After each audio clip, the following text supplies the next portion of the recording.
creation. Anyone ever thought about this before? Maybe. So in order to understand this world, we need to understand the principles with which it was created with. And I'll get to that in just a second. My first question for you is, what comes to mind when you think of God? When I was younger, a pastor once asked us in a seminar, what comes to mind when you think of God? And it was one of the earlier times I had to really think about it. People drew different things, we had to draw it out. And so I'd like to put it on you now. Let's take a moment to think about what comes to mind when you think of God. What does that look like to you? What does that feel like to you? Who is God? Let's take just 1 minute.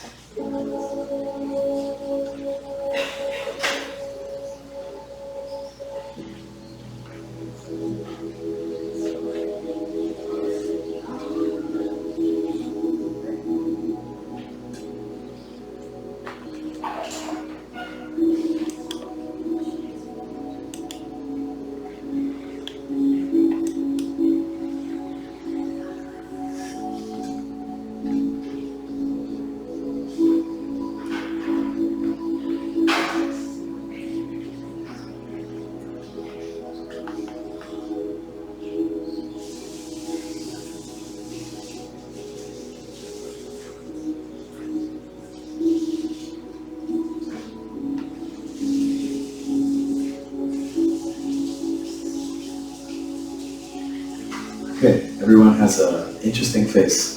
Some of you are very excited. Some of you are very contemplative about this. Okay, so I'd like to hear some answers. What comes to mind when you think of God? What is the image, what's the feeling that comes? Okay, go ahead. So it's either going to be like, if there isn't an image, it's going to just be like a loud booming voice, like disembodied.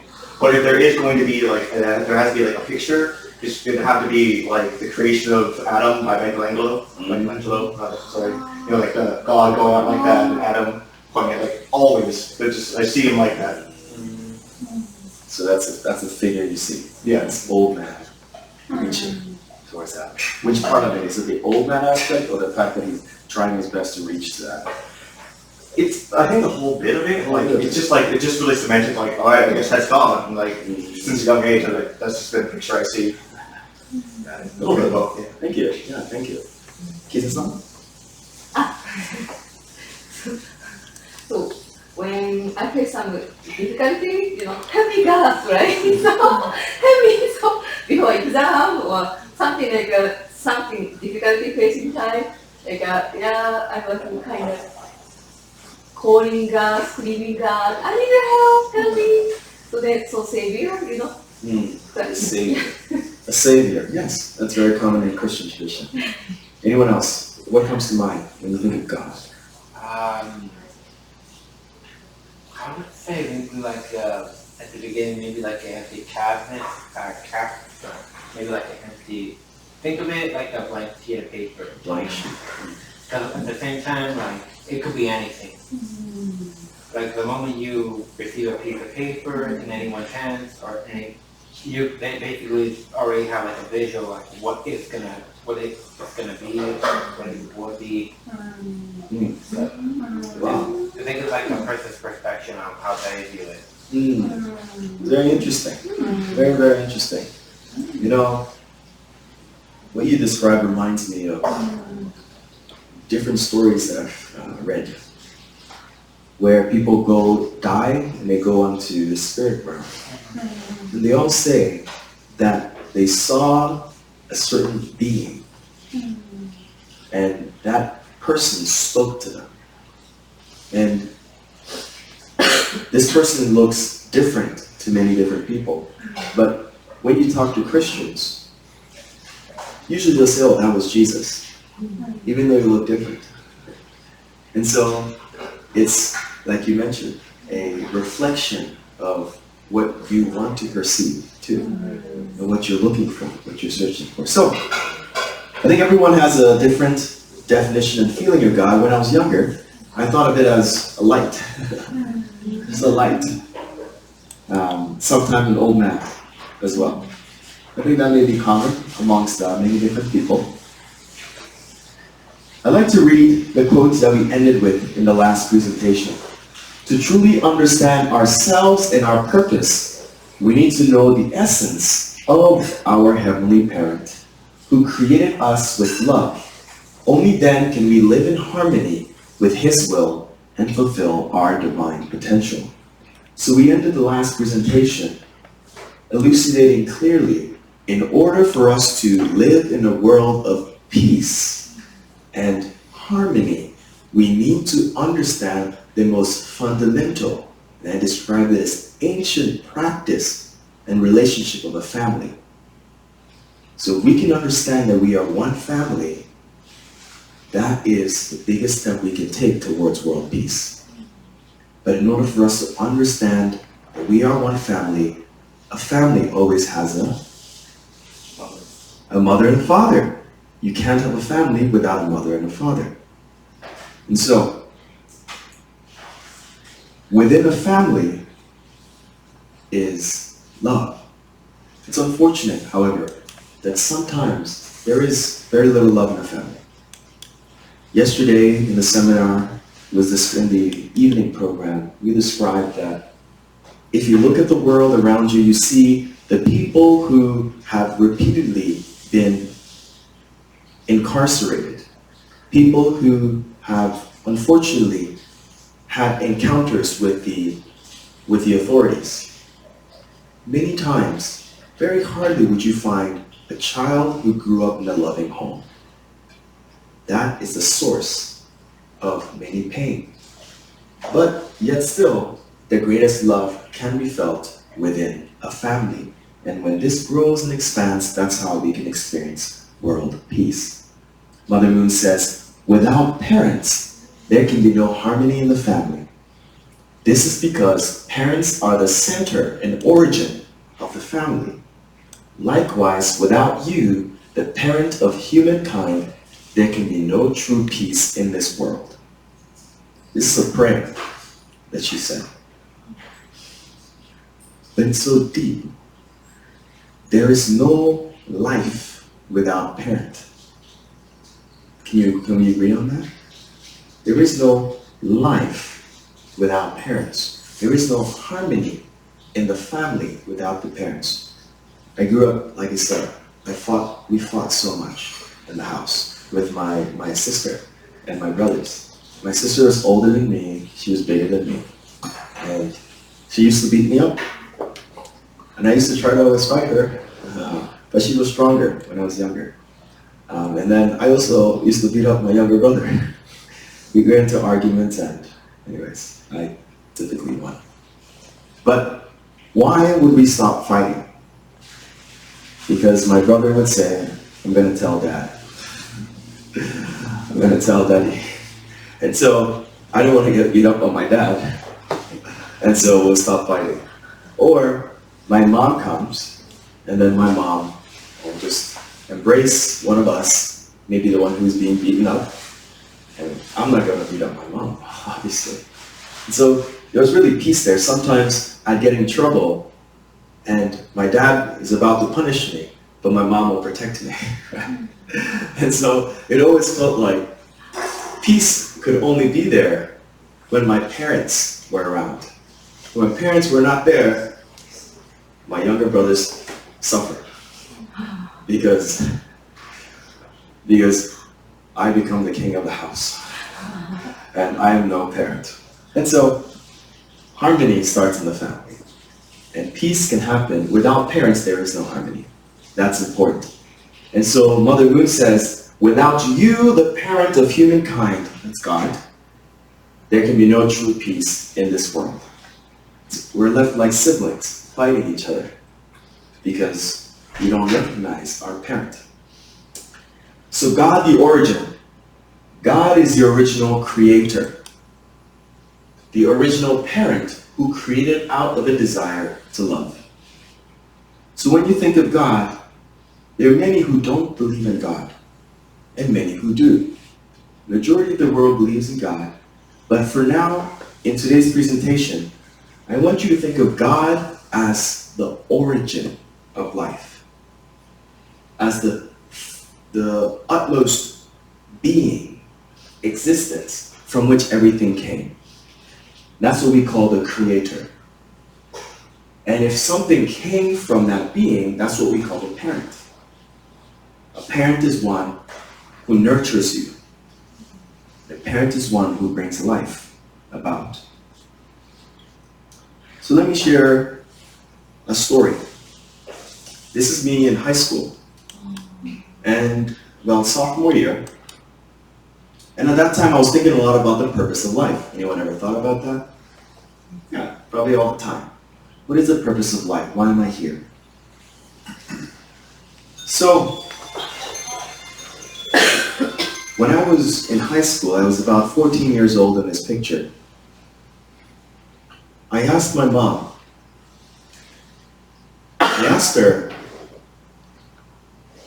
about her marriage with my father. I asked her about the story of why did my parents marry each other. If you heard in the beginning, I said that my father is from Ghana, West Africa, and my mother is from Japan.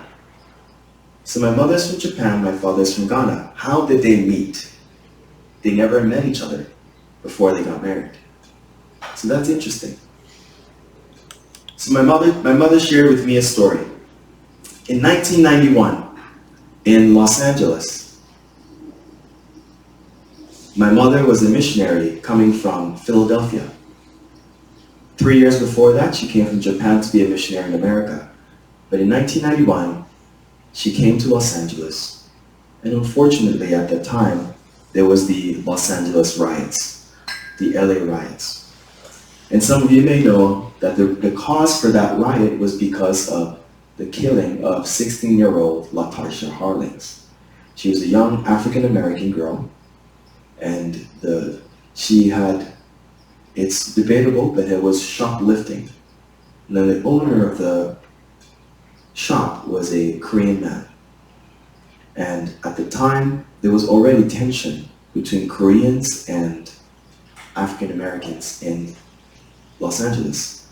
So what happened is many shoppers, many shop owners had guns. So this young girl was shoplifting and the Korean owner shot her and she died. So this caused tremendous problems within the area. Some of you may have seen the famous picture of Korean men on top of the rooftop Koreans with guns. That was around that time. And so what happens is, my mother arrived in LA at the airport. She's Japanese, and she's also picked up by a Japanese man to take her to where she'll be staying. And as they were driving, they were running low on gas. So they got to a gas station that had a long line. People had to wait. By the time it was their turn to receive gas, what we noticed was the people serving there were African Americans. And so they refused to serve them gas because of how they looked. They looked Korean. And so my mother went away. My mother and the driver moved away to a different gas station. And in that gas station, you could serve yourself. So they pumped gas into the car, and as they were finishing, the gas station had just been rampaged by some African Americans in protest. And they were coming out, some of them were running towards the car. So in that moment, my mother ducked down, the car went off, and she prayed to God. She asked God, God, if there's any way that I can be a means to bring about more peace between the two races, she wants to do that. And just 3 months later, Father Moon, who you saw earlier, asked the missionaries, would anyone like to get married to someone from Africa? And my mother was the first to raise her hand. And that is how my parents met. Because you had people from around the world who were living lives hoping to create a better world. And so today, I live and I exist as an African and a Japanese or Asian And I find it very hard to harbor hatred, racial hatred, towards either, because I belong to both. So I asked my mom, what is the meaning of my name? My name is Rest Fred Arthur. My first name is Rest Fred. And she told me the first part, rest, stands for restoration. And Fred means peace. So my name means restoration of peace. My sister's name is Unifred. That's unification and peace. My brother's name is Jess Fred, which is Jesus and peace. My youngest brother's name is Sun Fred. That's Hak Ja Han Moon. That's the man who matched my parents together. And peace. So when I ask myself, why do I exist? Why was I born? I think back to that story and my name. I exist because my parents wanted to create a world of peace, a world of greater harmony. So no matter what I think of, no matter what purpose I come up with, it doesn't change the fact of why I was born. Because that came as a result of the ultimate purpose that brought forth who I am. And that's where I'd like to say, in order for us to understand our true purpose, we need to understand God. Because God is the creator of all of creation. So what was God's dream and God's purpose when he created us? That's important. If we don't understand that, it can cause tremendous problems in society. Let me give you an example. If you wanted to hammer a nail, and you grab the bread to hammer it down, what happens? A brick. A bread. A bread. A loaf of bread. Nails go through the bread. The nail go through the bread. Can you hammer it down? That's how messy all it is. You could break it apart. Probably not, right? Now what about if to hammer a nail, you grabbed your iPhone and you started hammering the nail? What happens? You need a Nokia. You might need a Nokia for that. Well, what happens? Sorry. When you hammer a nail, don't worry, hammer a nail with your iPhone. It shatters. It shatters. The screen will crack. If you use the back will crack. But what happens when you use a hammer to hammer the nail? Get the job done. Gets the job done. It goes right in. And why is that? Because the purpose the hammer was created for was to hammer the nail. Does that make sense? If you want to call someone in South Africa today and you used your pen, what happens? Nothing happens, right? Hello? Hello? Nothing happens because the pen was not made for that purpose. However, if you need to start writing a fun fact about yourself, it becomes useful, does it not? Because that's the purpose it was created. But who defined the purpose of this pen? Who defined the purpose of the hammer? Who did? The creator of the hammer. Who defined the purpose of the iPhone? The creator of the iPhone. The intention. In order for things to function the correct way, we need to know its purpose. And that is why, as humans, in order for us to live lives that are full, purposeful, meaningful lives, we also need to understand why we're here. That's important. Or else we may just be like a loaf of bread trying to hammer down a nail. You'll probably get hurt. If you try to live in the ocean today, under the ocean, what happens? You'll drown and you die. So we need to understand our purpose. So, Mother Moon says, God desires to live with us. From the outset, our Creator's intention was to become the true parent of humanity. God created the heavens and the earth, then created man and woman, who were to become the ancestors of humanity, to whom he gave a period of growth. The intangible heavenly parent intended to live with them after they reached perfection and to become the true parent of humanity. So look back a little bit into this. It says, God desired to live with us. From the beginning, the intention was to become the true parent. God wanted to be the true parent of humanity. God created the heavens and the earth, then created man and woman who were to become the ancestors of humanity. This is very important to understand. Why? Why do we say that God's intention was to become the true parent of humanity?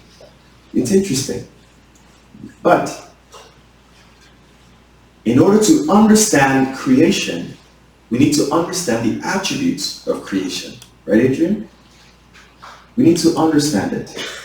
And something that's very important to understand is that in every creation is a manifestation of the Creator. So, for example, if I go to Eric, your room right now, is your room pretty clean? Nah. Not really. So, but what can I say about Eric? Eric doesn't like to keep his room so clean. You don't value it as much, right? Nah, I don't value it much. Exactly. So if you walk into his room, you may notice that. But if you go to Kisa's house, you notice that, wow, the floor is clean. All the dishes are washed. There is no dust on the counter. What can you say about Kisa just by going to the house? She values cleanliness, right? Or let's say you go to your home. Or we talk to your friends. How about that? Your friends will say many different things about you. Let's say we never met Adrian before, but we talk to his friends. It's like, what is Adrian like? You can get a pretty decent picture of who Adrian is from people who describe him. Right? Oh, he's about 6'1". He's got really long wingspan. He likes hiking. He's into computer engineering. You'll get all of these things, and before you meet Adrian, you kind of have a decent idea who he is. Now let me go a little bit deeper. When you see a painting, can you tell a little bit about the painter from a painting? You probably can, right? Seems like you're an artist. So if Adrian were to paint something, I bet you can tell a little bit about him from that, if not a lot about what he painted. First thing you have to look about, what did he paint?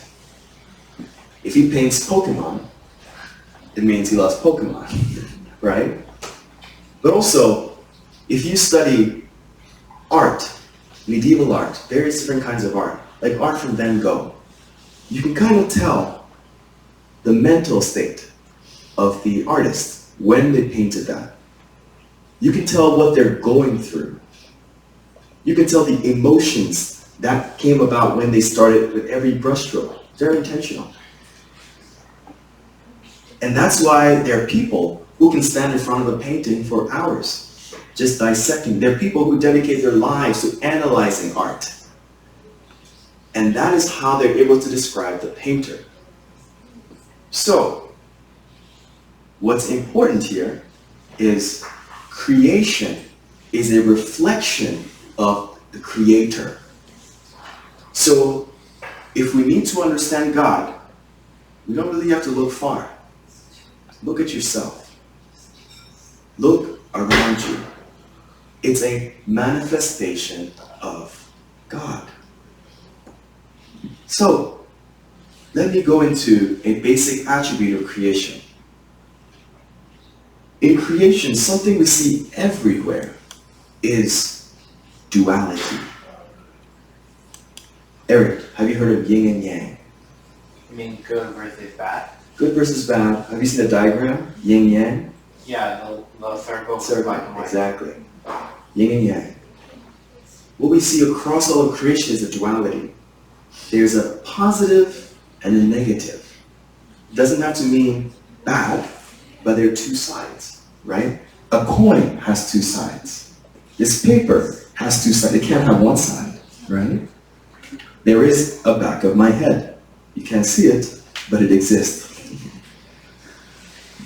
But let's go down to the granular level, to quarks, or a little bit bigger, to atoms. I think many of you know we have electrons and protons, right? Positive, negative. And you have this neutral component in the nucleus. Let's go a little bit higher. Let's look at plants. Plants have stamens and pistils. And that's how life comes about, through pollination. When we look at animals, do we see duality? Yes, we see masculine and we see feminine too. So in this world, there is that relationship all around us that we don't notice. You look at a rock, it's made of atoms. It's made of molecules, much larger and dense ones. Now when we look at humans, we see that too. We see man and we see woman. This is represented across all of creation. And through that, we can understand that it's an attribute of the Creator. So, some of you, have any of you ever read the Bible before? Yeah, a little bit, bits and pieces. But essentially,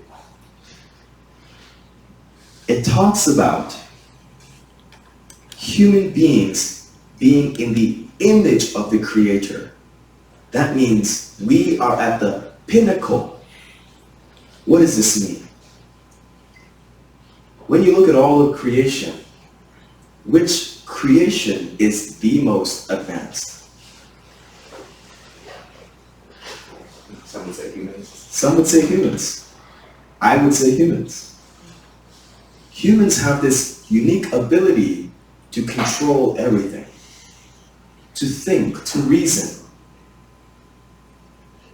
Anyone ever heard of the laws of nature? When shark smells blood in the ocean, what happens? It starts going, right? It's instinctual. Does the shark think, poor fish or poor human? Maybe not today. I think they need some rest. He'll be fine. Does the shark think that? No, not really. It's almost instinctual. When you leave a crumb of bread on the floor outside and there are birds flying around, what happens? They come right there. However, if I left a crumb of bread in your living room, I bet you're not going to just grab it and eat it. No, not really. In fact, even if I left a cooked sausage on your kitchen counter and you had no idea where it came from, you might think, should I eat this or not? Human beings, Eric was shaking his head, you'll probably not eat it, it seems like, right? So human beings have this unique ability to discern, to reason, to understand and comprehend, and to contemplate life itself. Unfortunately, that's also the reason why humans are ones to take away their own life too. It takes a level of awareness and consciousness to be able to do something like that. Humans are the pinnacle of creation. And when the Bible says we're created in the image of God, the image and likeness of God, what it describes is that we are the closest beings resembling God. So let's take a look at that. When we look at this picture, what do you see? What do you see? A family. You see a dad and mom and 3 little girls. Human beings have the ability to also bring life, as do many animals do. But what's important about creation is life.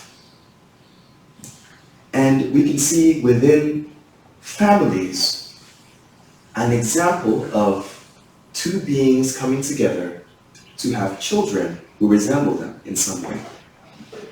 And so let's think of this now as an attribute of God. as an attribute of creation. If we can bring about life and have children, then we should also think that God can do the same. And as we read earlier, God's dream and hope is to have a family. Is to be the parent, the true parent of all of humanity. So at this time, everything I described up until now about family, just remember, I'm describing family because in order for us to realize a world of peace, a world of harmony, a world where we care for each other, a world where people don't go hungry, we need to have this relationship of family. That's important. Why is that important? As I mentioned before, you will not let your mother starve to death, right? Probably not. Probably not. You wouldn't let your brother starve to death. Even if you hated your brother, you probably wouldn't do that, right? But why are people still starving? Why do people still kill each other? Why do people still cast blame on each other? Because we don't understand this. So, within the family, how do people in the family act? How do we behave? How do we engage with one another to create this loving, peaceful family? It's broken down into something called the 4 realms of heart. Now, I have a question for you. What are these 4 realms of heart? I want you to take a guess. But these represents the unique relationships that exist within a family. What is one relationship that exists in a family?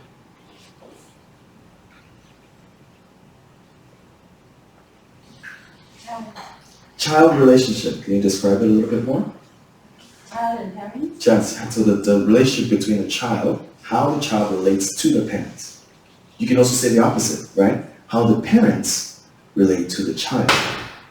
In one example, the child is a subject. How does the child relate to the parents? In the other example, the parent of the subject. Okay, what other relationships are in a family? Siblings. Siblings, right? Between brothers and sisters. That's an important one. What else? Between the parents. Between the parents, right? It's called conjugal love between a man and a woman. Yes. Were we missing anything else?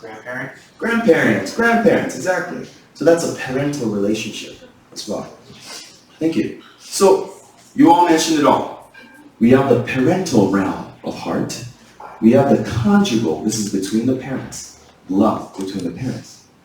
We have the sibling realm, that's brothers and sisters. We have the children's realm, which is between the children and the parents.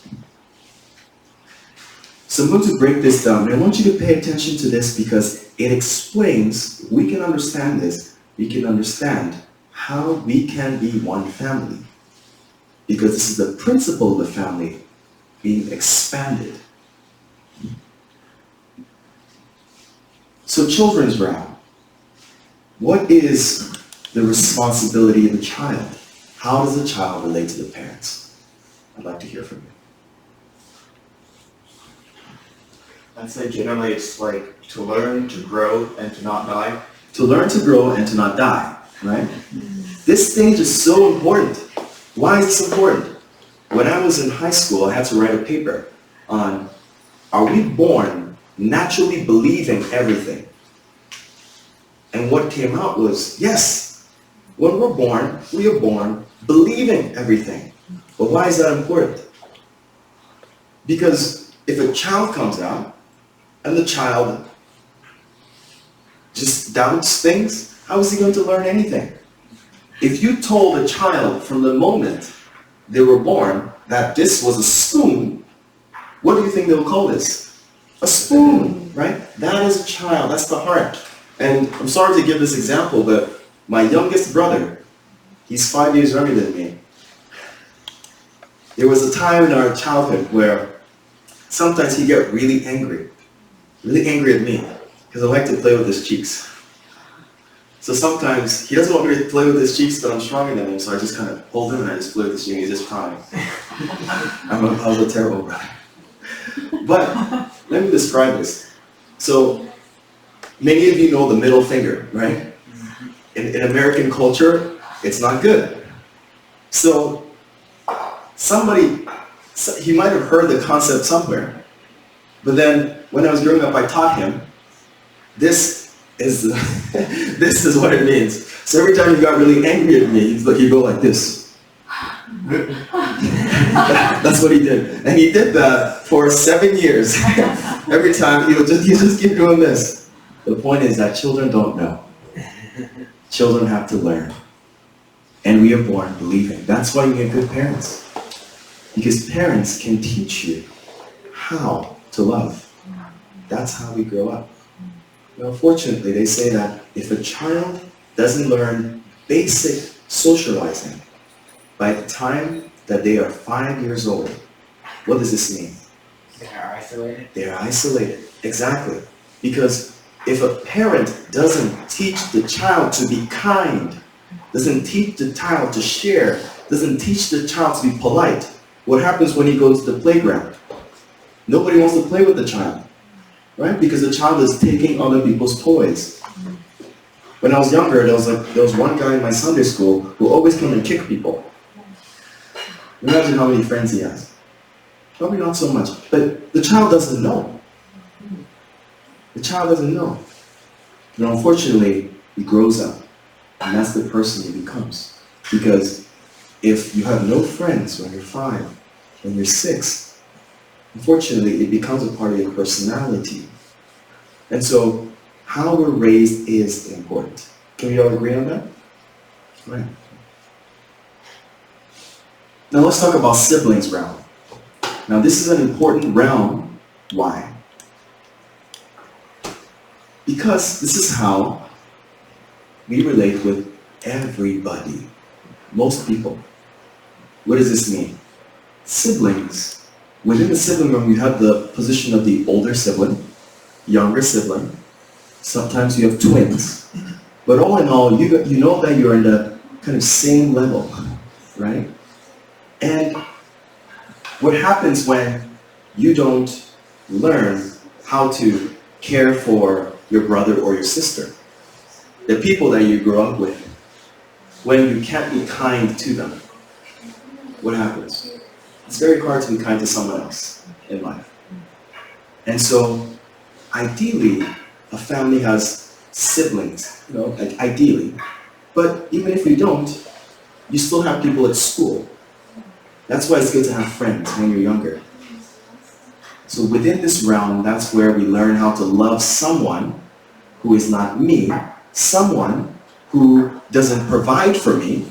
Does that make sense? Like your parents, you could say it's maybe easy to love them because they give you food, right? They buy you toys. But what about someone who doesn't buy you toys or give you food? This is where we really learn how to love each other. And it's so important. It's so important to develop this because what happens when you don't develop during this round? It becomes a problem in the future. Everything I showed you, from a child to a sibling, it builds on each other. So what happens in the siblings realm? For me, let me describe my example. I grew up with my siblings who, we never said, I love you. We weren't hugging, we never hugged each other, even to my parents. We will do nice things for each other, but we were not expressive. Any of you like that? Maybe some of you are like that, maybe not. Good, if you're not like that. But what happened? When you don't develop during this time to be able to show your affection that you love somebody, you're not able to do that in the next stage of life. So after I got married, so hard for me to tell my wife, I love you, to be affectionate, even though I love her so much. But it's harder because there was something that was not developed in the earlier stage of my life. That's something I need to work on. So each of these stages teaches us for the next step. So after that, we have conjugal love. The love between a man and a woman, the love between a couple. And within this couple, why is this such a precious thing? That's a question for you. Yes? I'd say like if the parents don't love each other, it's gonna be very hard for them to like show up the family at large. Maybe. Exactly. That's very important. If they can't love each other, children know. Children know when the parents are not getting along. It's also the relationship where you can experience all the other realms of heart. One day, you can be in the child position to your wife or your husband, right? Maybe you just, like for example, I remember after I got married, I was sick for like 2 weeks. And then my wife just was taking care of me. She brought in food every time, brought in medicine, helped me, do everything, essentially. And so it's like I'm in the child position. But also you can be siblings. You play with each other. You hang out, you talk to each other. You can be a couple. You love each other. But also, like I mentioned earlier, you can be in a parental position to care for the other. So it's such an important realm of love between a couple. And then we have the parental realm. This is, you could say, the most important realm of love. Why? Because it's within this realm that life comes about. You're caring for another. You're responsible for another life. But also, this is where you learn how to really love, right? Because you have a child who doesn't know that you are working for 8 hours a day. Maybe you hate your job, but you're working that much just to take care of them. The child doesn't know, but you have to. You can't just one day decide, okay, I'm not going to be a parent anymore. Of course there's some, unfortunately. But you don't. You have to nurture that life. And so it's the most fundamental relationship in all of creation. And it's very important to understand. Because this is the realm in which God exists. God exists as our parent. And that's why we are given everything that we have. And that's why we need to understand it. If we understand God, we can learn how to love like parents. Here it reads, through parent and child relationship, we learn what true love is. We understand that we are most valuable, and we learn how to extend our love to others. Like I mentioned in the beginning, if parents don't teach their children how to love, it's hard to love. But also, parents help you understand you're valuable, right? When you're 2 years old and you start saying, this is orange, or this is a paper, what do parents do? Yay! Great job, right? Because who else is going to do that? Maybe not. If the 2-year-old went to a 5-year-old and says, hey, this is a pen, the 5-year-olds will say, of course. What are you, dumb? Maybe you might say that. But the parents don't. Because the parents understand the role is to nurture. Now imagine if we can love everyone as if we were a parent. Now that's true love. That's unconditional love, right? But it's hard. It's hard. Because we want things too. We want to be recognized when we give. It's just hard to love people unconditionally. That's why it's the most fundamental and most difficult. This is our relationship with God. We are children, and God is our parent. God is our parent. And the story goes back to the beginning. In Christian history, we talk about Adam and Eve in the Garden of Eden. God created them. And through them, God wanted to be the parent of humanity.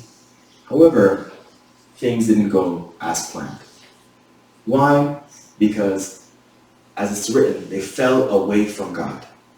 God told them, don't do this, they did it. And what happened after that? Even when they did, they started to blame each other, and they didn't come back to God. They didn't ask for forgiveness. They didn't acknowledge their faults, but they went away.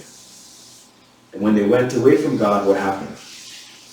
Their children, one of them killed the other. And all of a sudden, you have a world of problems. Because the very beginning was a problem. because there was a fundamental issue within that relationship that existed. So, I'm ending this soon, but it says God's dream was to become the ancestor of all of humankind. That was God's dream, and that was God's hope. And why is this important? Once again, if we understand that God is the ancestor, we can understand that we are humankind. We are one people. Many people share that human beings came from where? Everyone came from where? Anyone ever heard? Evolutionarily? Yeah. From Africa, right? It says everybody came from Africa, we migrated.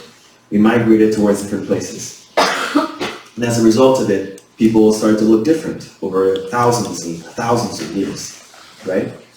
But we need to understand that we share a common ancestor.